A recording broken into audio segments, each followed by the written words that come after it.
Want help to grow your business? Download BRiN, the world's first business advisor in your pocket.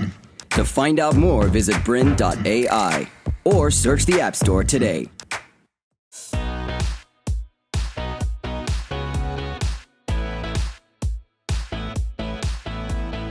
G'day and welcome to another exciting episode of How I Doubled. I'm your host, Owen Matheson. I'm passionate about working with entrepreneurs to achieve fast growth, hearing their stories, learning about how not to do things and how to do things. And we've got a great example of that in Ryan Ebert. He's a co-founder of PHW Group along with his business partner, Dave Hall. Hi Dave, sorry he can't be with us today. And he's going to be talking about a story in 3 short years of being able to grow a company from to 60 staff and a national presence, and had a whole lot of fun along the way. So this episode is called How to Create a Unique Space Within a Market. Please welcome Ryan Ebert. Thank you, Owen. Lovely to be here. Oh, well, mate, the feeling's mutual. So you got the memo about the dress code?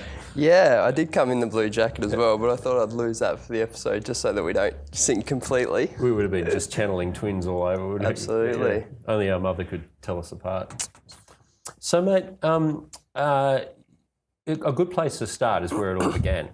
So, where did you grow up and what sort of influences? So I guess growing up, we grew up mostly in Western Sydney. Yeah. But I grew up in a military family, so Air Force. Right. So sort of before I was 18, I'd lived in Sydney, Adelaide, Canberra and Perth, Wow. which was pretty cool. Got to move around a bit, Yeah. and then sort of settled in Perth and did a degree, and then bought a one-way ticket to Melbourne just to get another state in. So, Why not? Yeah. So what was that like, moving around that much? I mean, you could get dizzy standing still.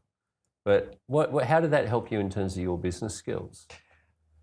I think quite a bit, reflecting on it now. Like I wouldn't have picked it up back in the time, but moving around a lot, you had to be very adaptable. Yeah. And we also had to be quite, in a way, like nimble and flexible, which is sort of how we've grown the company. And there's an element of that one of the quickest things that I wanted us to do was to go national, probably because I've lived in so many places. Yeah, right. And now I get to sort of travel and see family and friends and that from all those younger years. So that was one of your drivers. I want a national company because I want to travel. A little bit, yeah. I like that. Why not? Reverse engineering. Well, I got used to going on planes and growing up for RAF bases and that kind of thing. So flying's a pretty natural thing. So hearing the sound of a jet engine is like home? Yeah, going to an airport, especially the chaos that was the first few years of scaling our business, became a second home. Yeah, okay. So before we get to the business, because we will, what was your first job? So my first job way back was just delivering papers when I was like 12, but really my first like real job. So I went to uni and did a physio degree. Okay. I actually started doing an engineering degree. Yeah, right. Transferred to physio and then bought a one-way ticket to Melbourne just because I wanted to live in Melbourne. Okay, so you left one degree in one location to go do the physio degree in Melbourne? Nah, so I did the physio in Perth. So I did all that, which is where my family is now. They're Perth bound. Gotcha. Finished with Curtin Uni, graduated, one-way ticketed to Melbourne, got a job working as a physio. Right.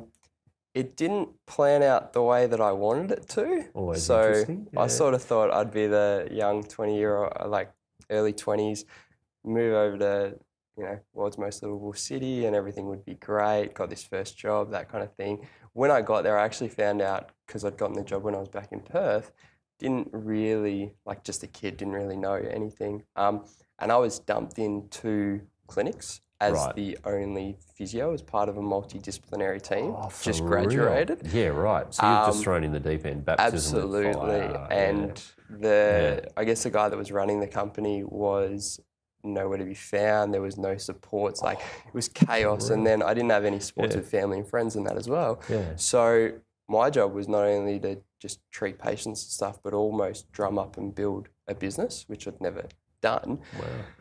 I do think the guy who ran it very poorly. I'm pretty sure he's like in Thailand or running away from the ATO or something. It was pretty chaotic. But no names were mentioned. No. We'll keep that one. I'm pretty sure I'm still owed some super and stuff. Right. But It was Not cool. not a great No. experience at the time, Yeah.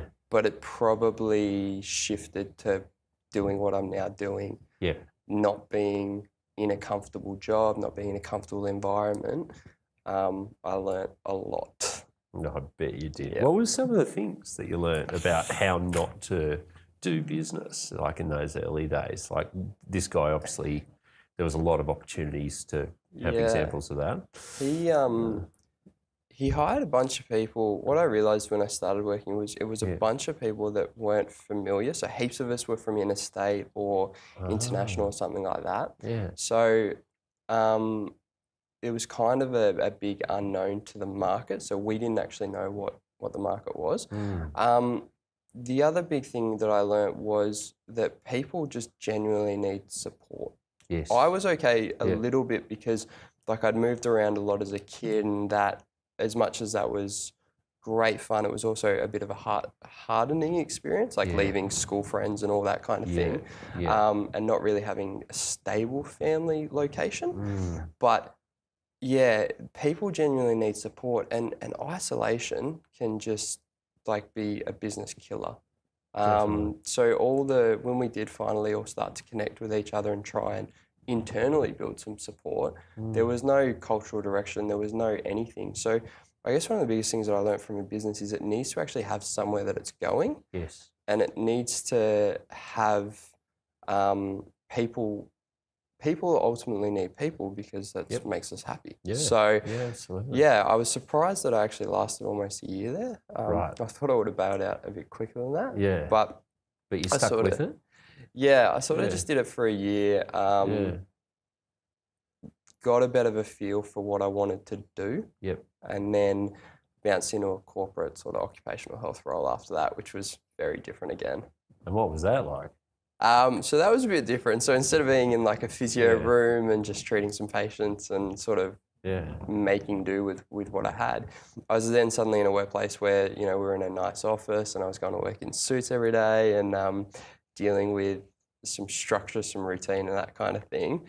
But even there, like I had a manager who micromanaged quite a lot. Right. And the staff turnover of the group that I was in, so I won't name it, but right. was huge. Yeah. Okay. Within 9 months, probably by partly I was still there, Yeah. and probably by partly that I was kind of trying to do a good job.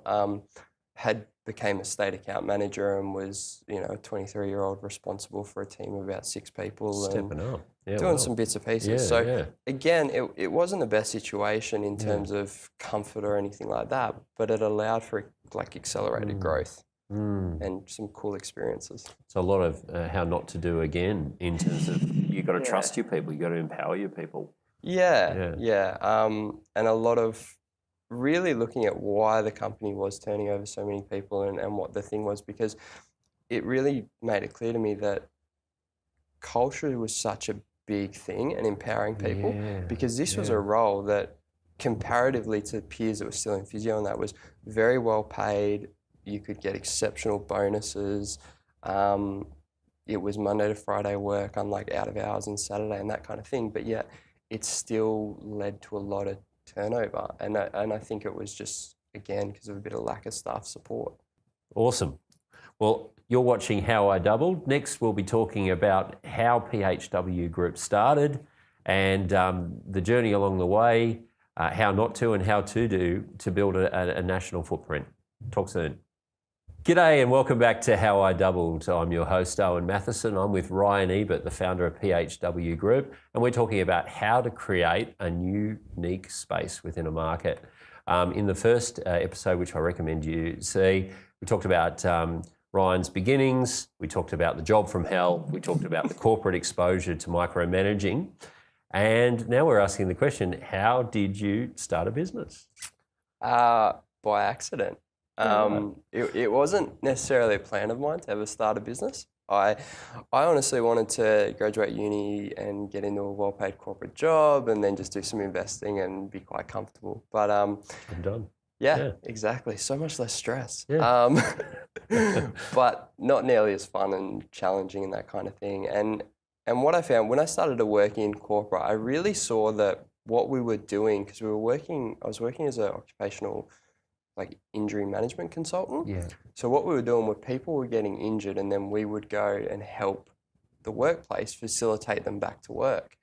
And I saw so many of these things as a physio, and sort of what we know about the body and biomechanics and that kind of thing could have been prevented. And I thought, well, why aren't we doing a bit more of this? So I did an occupational health level 1 course through the Australian Physio Association, which is actually where I met Dave, who we co-founded the business with at that course. Very cool. At that stage, I was starting to branch out a little bit as well. So I'd met some people in Melbourne. We tried to do a health tech startup. It failed miserably, but we learned a lot and didn't lose too much, which was great.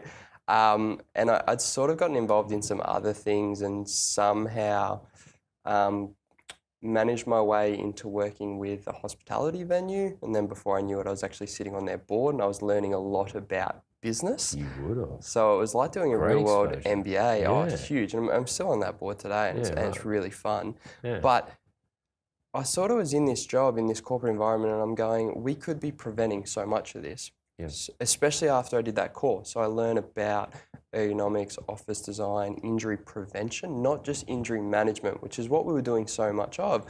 So actually within my job, and then I got promoted up a little bit of a level, I started to build up the occupational health stuff within that company. But whilst we started to build that up in there, so I was kind of creating the business within those guys, which was great, but it wasn't their core business, and it wasn't a key driver, and it was always seen as like, it's going all right, but it's just still a little offshoot, and this is the core business.